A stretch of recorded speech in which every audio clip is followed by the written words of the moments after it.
രാഷ്ട്രീയത്തിന്റെ ചാണക്യന്മാരെല്ലാവരും ഒരേ സമയം തന്നെ ഒരു കാര്യത്തിനായി മുന്നിട്ടിറങ്ങുകയാണ്. വെറുമൊരു തിരഞ്ഞെടുപ്പ് പ്രചാരണമല്ല കേരളത്തിൽ നടക്കാൻ പോകുന്നത്.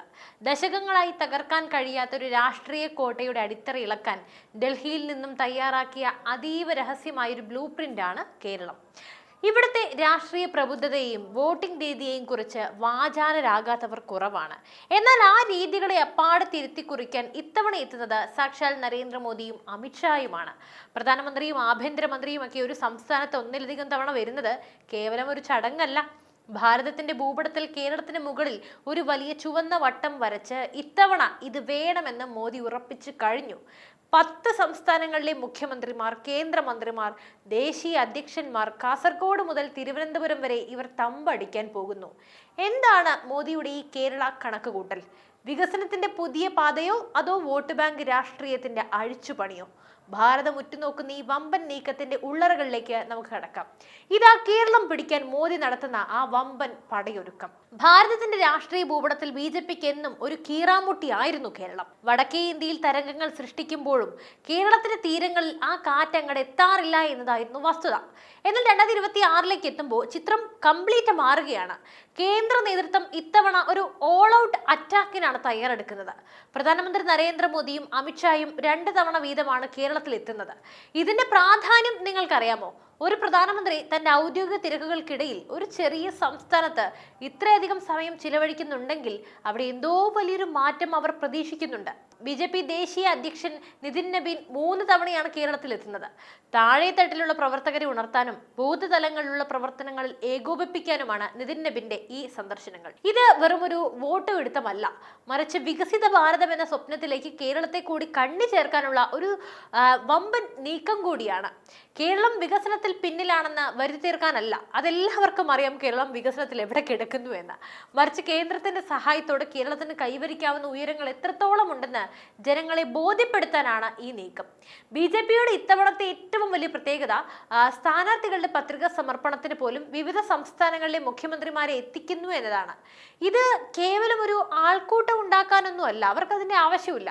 ഓരോ മുഖ്യമന്ത്രിയും ഓരോ സന്ദേശവുമായിട്ടാണ് വരുന്നത്.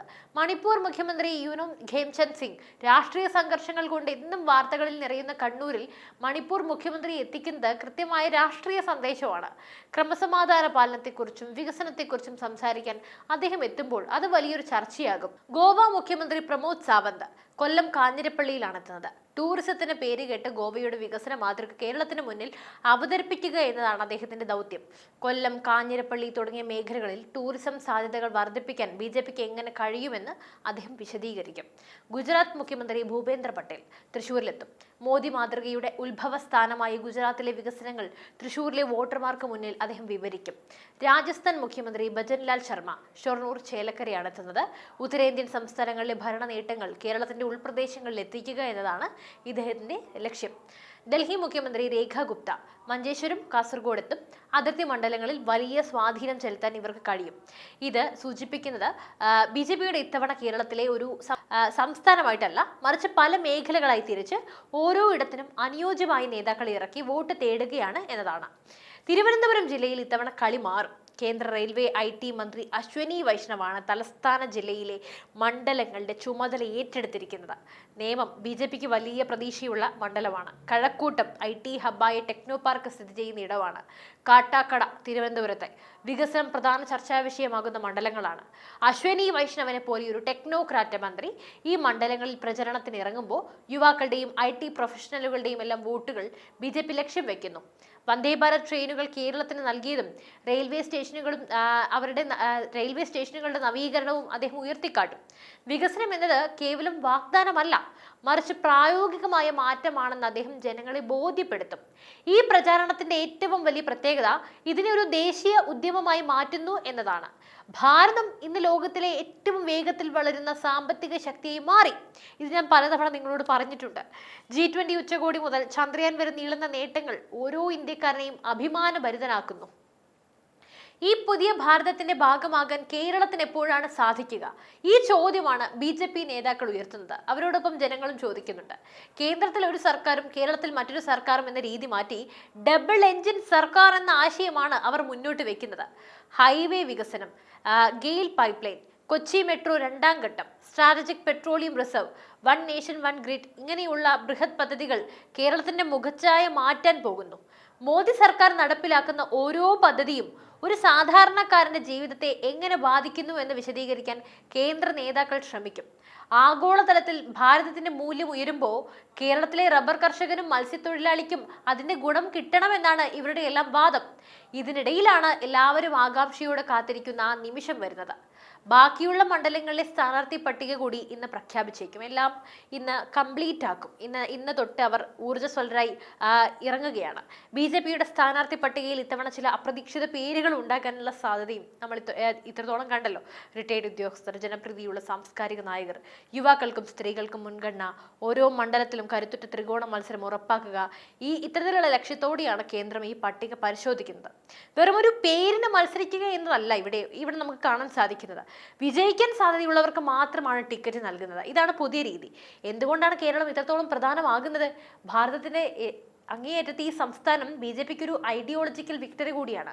വിദ്യാഭ്യാസത്തിലും ആരോഗ്യത്തിലും മുന്നിൽ നിൽക്കുന്ന ഒരു സംസ്ഥാനത്ത് തങ്ങളുടെ വികസന അജണ്ട കൂടി വിജയിച്ചാൽ അത് ലോകത്തിന് മുന്നിൽ വലിയൊരു മാതൃകയാകും.